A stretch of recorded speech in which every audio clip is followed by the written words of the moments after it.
Every year, poverty wastes the talent of the poor. A chance to redeem this lost talent.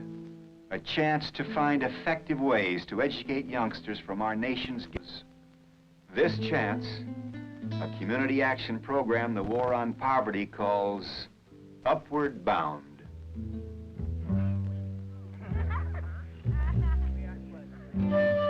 All right, so introduce yourself and tell us a bit about your early career and how you ended up making documentaries for the Lyndon Johnson administration. My name is Tom Kelly. I'm a former wannabe actor who had a brief but brilliant acting career, followed by a brief but brilliant career as a filmmaker, followed by 21 years as a college professor teaching film and television, and then finally 9 years as a dean. My career started when I decided to get married. And I knew that I had to have a job. I was teaching at a little college in Washington at the time, and I knew that there was no future in that. And I happened to see in the Washington Post an article about the movie business in Washington, D.C. And it had never occurred to me to look into that. So I ended up at Norwood, where a man named Phil Martin was the producer. And he said to me, "Kid," and then this is a guy who looked like Nikita Khrushchev, and he had the gruff manner. He said, "Kid, do you know any actors?" And I said, "Sure."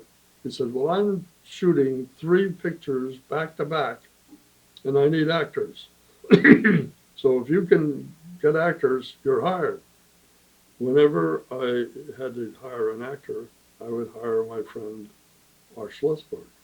So when I was freelancing, he would call me when he thought there was something worthwhile. And that's how I got connected to the Johnsons. What happened was, he called me and said, "There's a fellow from ABC who's looking for somebody to do research on this picture with Lady Bird Johnson in Washington, D.C. Teachers find many ways to make each child feel like a distinct person, significant to himself, to the other children, and to the adult. So what kind of topics were you commissioned to research by the Lyndon Johnson administration? Well, everything. Some examples, maybe. Well, for example, when I was the first film I worked on was the VISTA program, Volunteers in Service to America, where people would go and live with poor people to help them try to improve their lives. So I worked on 2 of those films. One ended up winning an Academy Award, and the other one I finished, and that was nominated. And what film was this, Space to Grow? This was Space to Grow, but I then did a series of training films for Head Start.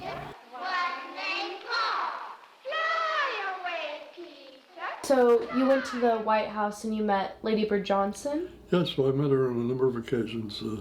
As you can see, there's a picture here of me with her doing a commercial for Head Start.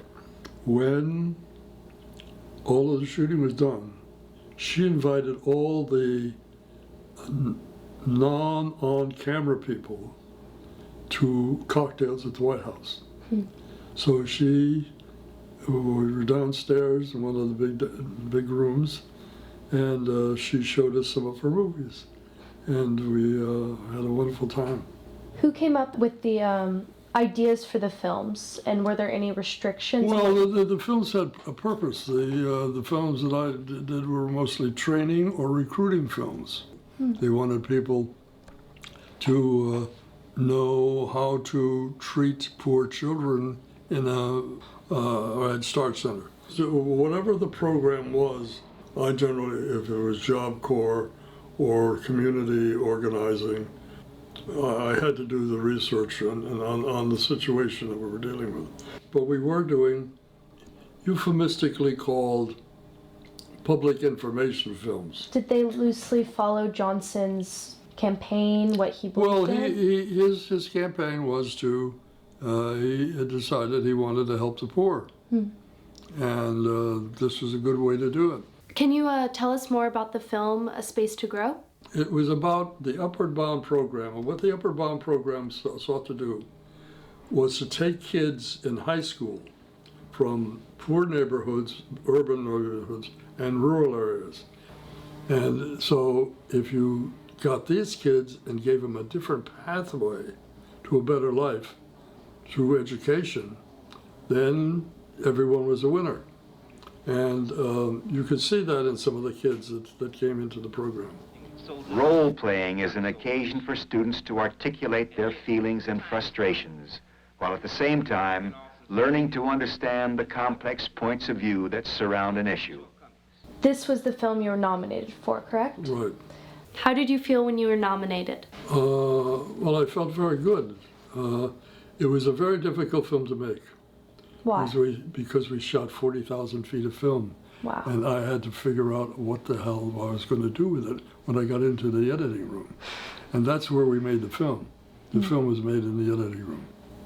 And that was 20 hours down to a half hour. I did an interview with the man who was in charge of the overall program for OEO.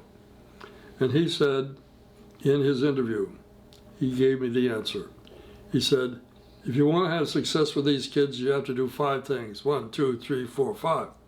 And I said, Eureka, that's it. That's the body of the film. So we were going to do a section on teachers who care, and then relevant material and blah, blah, blah, blah, blah. So that was the body of the film. So that was easy, except I had to have an opening. And the opening, I couldn't figure out for a while until I kept hearing people saying, well, these kids are just wasting federal money and taxpayers' money and blah, blah, blah. So I thought, okay, well, I'm going to run against that. And one of the things I'm going to run against is I'm going to take and turn that around. And so the opening line for the film is, the children of poverty are not looking for help. They know what they're going to do, and they're going to do it if we don't help them. You know, and so we turned that on its head. But I still had to have visuals. Where were we going to get visuals for all of this? And I remembered that OEO had sent a woman out to Appalachia and to other places to photograph poor people. And she had family shots and shots of kids themselves. So I went and I got that collection, and it was about 200 pictures, just black and white.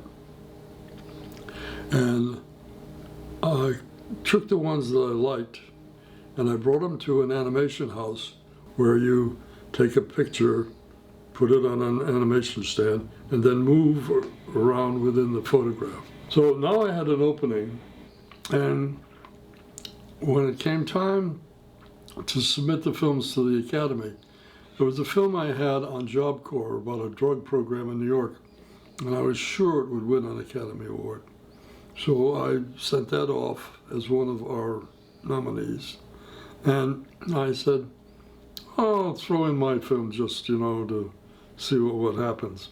So I put mine in, submitted it, and off they went. Well, 3 months later, I get this hysterical call from my boss. She said, I've just been talking to my aunt in Hollywood, and your picture's been nominated for an Academy Award. I want to get my name on the film. And I said, well, it's too late, really. But what do you mean, you know, I'm nominated for the Academy? She said, oh, well, I'll show you. There's a telegram, and we'll get that. So I go in the next morning. She's running around with this telegram addressed to me, which is on that wall. Now, one of the best events of that week was I belonged to a committee that met once a month to decide which government films were used by the State Department for USIA. What's USIA? And I had submitted my film but they rejected it because I was showing poverty in the United States. So I said, okay, fine, thank you, goodbye. What is USIA?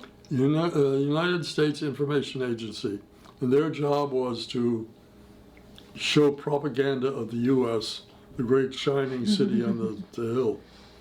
And here I was down in the sewer with all of these poor people. So at any rate, on Tuesday, I got a call from the guy who was in charge. He said, Tom, has your film been released yet? Do you know what lab is going to use? Because we've decided we want to use your film. This is after rejecting it. So I thought, yes, of course, you can do that. I'll let you know as soon as we have prints. So that was very satisfying. What was the Academy Awards show like? Well, I remember walking down the red carpet with my wife and someone saying, "Who's that?" And a voice said, "Nobody." So that's what I remember. It was wonderful. It was my 40th birthday, and I was sitting next to the fellow who won, but waiting for my name, and it was quite nice.